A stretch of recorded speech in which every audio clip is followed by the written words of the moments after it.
Hello and welcome back to the Vape Live Auditorium. I'm Gordon Stribling, Assistant Editor of Vapouround magazine, and I'm delighted to be joined by Harry Shapiro, who is the author of the Global State of Tobacco Harm Reduction Report. My name is Harry Shapiro, and I'm the author and executive editor of the Global State of Tobacco Harm Reduction Report, published by Knowledge Action Change. This is the second of two reports that we've done. We did the first one in 2018, and the second one, called Burning Issues, was published last November now. I come from the world of drug charities, actually. I'm still involved in that world. I used to work for the Institute for the Study of Drug Dependence and then DrugScope, and drug and HIV harm reduction was very much at the center of what we did, very much the focus. We were very supportive of that. And that, a good part of the reason why I'm now involved in tobacco harm reduction is that there's a very good read across from what I have been doing. And also the two people who are two of the directors of Knowledge Action Change, Professor Jerry Stimson and Paddy Costal, were both colleagues from a previous life. And they were also involved in drug and harm reduction, and they saw that read across to tobacco harm reduction through the use of safer nicotine products as a good way to push the harm reduction idea forward. So you mentioned drugs, and obviously, with contraceptives for sex as well. These are established and kind of accepted forms of harm reduction. Why is tobacco harm reduction so controversial? What a good question. I think there's one of the drivers behind. It's ironic in a way, because the WHO are fully signed up to drug and HIV harm reduction and have been for many years. Although I have to say, originally they were not. It took them a while to come to the table, but eventually they did. There are lots of factors going on here. I think the part of it is to do with what I'm beginning to feel, and have felt for a while, is more like a war against nicotine, really, in the sense that the WHO, in one of their documents to the Conference of the Parties meeting back in 2016, I think it was, made it quite clear that medicinal use of nicotine, as in nicotine replacement therapy, was acceptable. Recreational use of nicotine was not. And the other part of that, I think, is the tie-in with the whole, conspiracy of big tobacco trying to get young people hooked on nicotine, and so what I would say, the old anti-tobacco, anti-smoking warriors of the past have become re-energized and believe they're on a kind of a new path, really, to try and damage the tobacco industry, which of course is complete nonsense, because these products, not just e-cigarettes, vaping devices, but heated tobacco, snus, they represent a very small part of multinational profits and all the rest of it. So the idea that any damage can be caused to these big companies by all this unwarranted regulation and banning and propaganda and misinformation, all the rest of it, is just pie in the sky, to be honest. I think also another important point is that if these products have any validity at all in the vision of the WHO and all its various allies and associates and agencies, it's as a cessation product.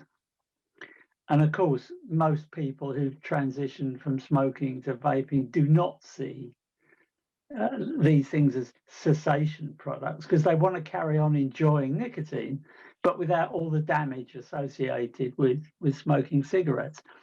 So there's a complete disconnect here between the function of these. Yeah, some people will make a longer transition away from nicotine, but that's not what this is all about. This is tobacco harm reduction, not nicotine elimination. So are they coming from a kind of moralist standpoint on this? Yeah, I think so. I think so. And some of your members will be familiar with Clive Bates and his counterfactual website and all the brilliant stuff he writes about. And he and others, like Alex Wodak in Australia and various other people who are tobacco harm reduction advocates, see this almost as an extension of the war against drugs. The tragedy of all of this is, well, there are many tragedies, but these you can't conduct a war against nicotine. You can't conduct a war against drugs.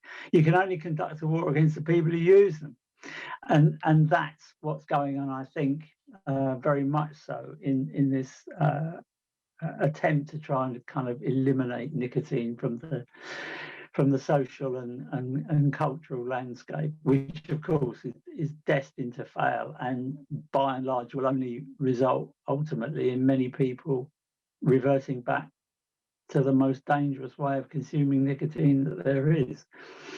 So obviously the climate that we're in at the moment with vaping internationally, the narrative seems to be quite heavily driven by what's going on in America. Moral panic and fears about this so-called teen vaping epidemic and so on. How are events in America impacting other countries, and American NGOs? How are their actions shaping vaping policy in other countries? I think it's, I mean, a lot of roots, a lot of this, unfortunately, goes all the way back to Bloomberg philanthropies. And Bloomberg philanthropies, as we point out in the Burning Issues report, have not only been influential in funding anti-vaping campaigns, anti-flavor campaigns, and so on in America, but they've got sub-grantees that have actually been trying to influence similar policies across the world, not least in Asia. And for example, there's one of the grantees called the Union. I can't remember the law. It's the International Union Against Tuberculosis, and some great big long name. Anyway, it's become the Union. And they've been running webinars essentially for LMIC regions that say just ban everything. You know, in a sense, it's neo-colonial in a way. It's not saying, you know, have a look at this yourself, come to some independent review of the evidence. They're essentially saying, don't worry yourself about all of this. Just kind of ban everything. Yeah, make life easy for yourself. And of course, a lot of these countries do have quite fragile healthcare systems. And many countries, particularly in Africa, are trying to tackle communicable diseases. Everything from malaria to Ebola and so on. So in a sense, what the union and the money that's backing it is a sort of get out of jail free card. Don't worry about all. You just ban it. And the follow on from that is, if in who knows any year's time, it's decided these things aren't so terrible anyway, then maybe you could control them as tobacco products. But in the meantime, just ban everything. And if you look at statements from health ministries in various parts of the world, they will refer back to teen vaping epidemic in America, which is just a nonsense. I mean, actually, experimentation with vaping devices actually going down amongst young people in America over the last couple of years. The whole business about lung disease was fairly swiftly revealed to be, illicit, adulterated cannabis liquid and so on. So, but of course, the headlines on all of this keep, and the media obviously reinforce all of this stuff. So people don't necessarily, health ministries, politicians, legislators, they don't get behind the headlines. they, in a sense, as far as I can see, they take the easy way out. The other thing to bear in mind, of course, in some of these countries, particularly again in Asia, is the influence of state tobacco companies. Very large, often state-owned and state-involved tobacco companies who are not necessarily, it is not necessarily in their interest for there to be a wide open market in disruptive and innovative products that they at the moment don't produce themselves, and are trying to keep out foreign importations of some of these devices as well. So there's a lot of, you said yourself, kind of morality, there's a lot of bad science, there's a lot of geopolitics involved in all of this, and it takes a little bit of unpicking. But I mean, hopefully, if people read the Burning Issues report, we have tried to unpick as much of this as possible. But I'm sure there's much more of that to do. So you mentioned bad science. Why is there such a schism between the science that seems to be coming from America and what's coming from the UK? Why are they so different? Well, I think, interestingly, I think this goes back to an earlier point that I made about drugs and HIV harm reduction, drugs in particular. I mean, the UK health departments have always taken quite a pragmatic and proportionate response to some of this. I mean, the British government and health agencies were taking a lead in drug harm reduction during the 1980s, whereas in America, it has for many years, and still is in various parts of it, just not accepted. You don't give out clean needles and methadone to drug users, because all that's going to do is encourage them to use more. And it's only because of the fairly recent opioid crisis in America, with thousands of people dying of prescription painkiller overdose, they've begun to get their heads around some of these ideas of harm reduction. Because America is quite, I mean, forgetting the 1960s and the West Coast and the hippies, is by and large a pretty fundamentalist, conservative country. Yeah. And I think that is also part of the kind of fire and brimstone approach that you get to public health in America quite often, whereas Britain has never done that. And I think, interestingly, our Public Health England report, which is generally been kind of criticised by anti-tobacco harm reduction people, as if it was an original piece of research that they did, whereas in fact it's a huge meta-analysis of all the best science from all over the world that's come to a conclusion as to all the benefits there are of people switching away from tobacco. Whereas of course in America is where the battles against the big tobacco companies were played out in the 1990s. The Master Settlement Agreement and all of the things that the undermining of big tobacco's fairly disreputable attempts to convince people that smoking didn't cause cancer and all the rest of it, which completely unraveled in the end. And that aesthetic, if you like, that mindset has just kind of transferred itself, not least of course because the big companies in America are involved. They do have a stake in vaping devices and stuff, so it makes it easy for that rhetoric and that propaganda to be moved across without realizing or refusing to accept the innovation and the disruption that these products are. And I think what we've been saying recently is that we need to move away, even from a regulatory process, away from the idea of tobacco or not tobacco. We need to begin to disentangle combustion from non-combustion, and that really needs a complete reframing of things like the Framework Convention. And if that ever happens, it's not exactly going to happen overnight. There'll be a lot of resistance, but what vaping devices and e-liquid and all the rest of it have shown up is that existing tobacco control perspectives are outdated, and they're behind the curve in terms of what's happening out there in the world. So you mentioned earlier the COP9 event. I think that's going to be happening in November, possibly this year. Is there much hope of vaping having a seat at the table at these kinds of events? How can I put this? No.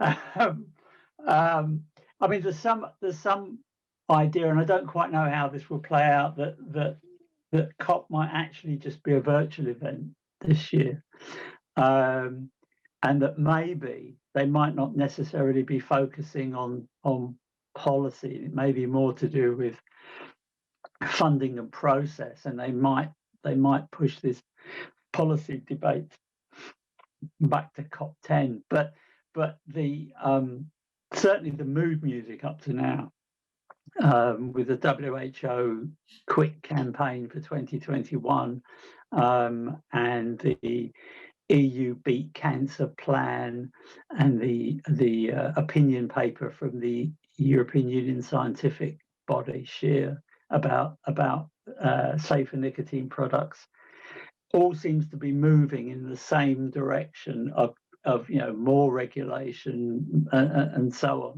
on. Certainly more and not less. Whereas, for example, the UK, not least because it is one of the main donors to the Framework Convention Secretariat, should now be thinking about the legalisation of snus in the UK as a result of leaving the EU. But in terms of the direction of travel for international tobacco control, it doesn't look as if the climate is any more receptive to safer nicotine products than the climate doesn't appear to be becoming more enlightened or anything. In some ways more intransigent, really. So I mean, what's it going to take? Is it a case of the problems of tobacco control landing on a country's doorstep before they open up to harm reduction? Or it just seems a bit strange that it's quite clear that there are these huge benefits from reducing harm, not just to individuals, but more broadly. I think, I mean, Professor Stimpson has often said that part of the problem for public health is that this has happened completely outside of public health's remit and control, that really consumers, technology, and the private sector have driven what potentially could be one of the biggest developments and improvements in global public health that we've ever seen. Bearing in mind we've got 8 million deaths globally from smoking-related diseases, and the WHO estimate of 1 billion lives lost by the end of the century has not changed. So despite the international tobacco control policies that are in place, they don't really seem to be making a huge difference, or any difference at all, really, to the projections about what's going to happen in the future. And a big part of that, I mean, the WHO have got this thing called Empower, which is their tobacco control strategy. Each letter of Empower stands for one bit of the strategy. But the most important thing in terms of reducing smoking-related death and disease is the letter O. And the letter O stands for offering help. But by the WHO's own admission, about 70% of smokers across the world have got no access to official stop smoking services. And even where some of these services exist, you have to pay for them. They're not, free like the British NHS. So really, they're kind of failing in that, and I think part of the reaction against this is just the fact that they've been kind of left behind, really, and they don't like it.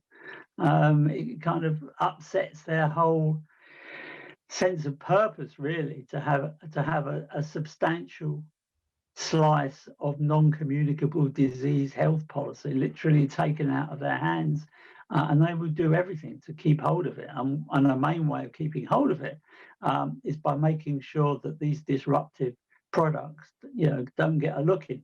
I have to say though that the other thing that is the other thing to say is passing laws is cheap, and much of the WHO's trumpeting of success of their strategy is by looking at the number of countries that have passed laws about banning vaping, or advertising bans, or all of that kind of stuff. But passing laws is cheap. It's not expensive to pass laws. Putting in proper healthcare services is expensive. And the other point about the vaping revolution is that all of this can happen. All these public health benefits are there for the taking at little or no cost to governments.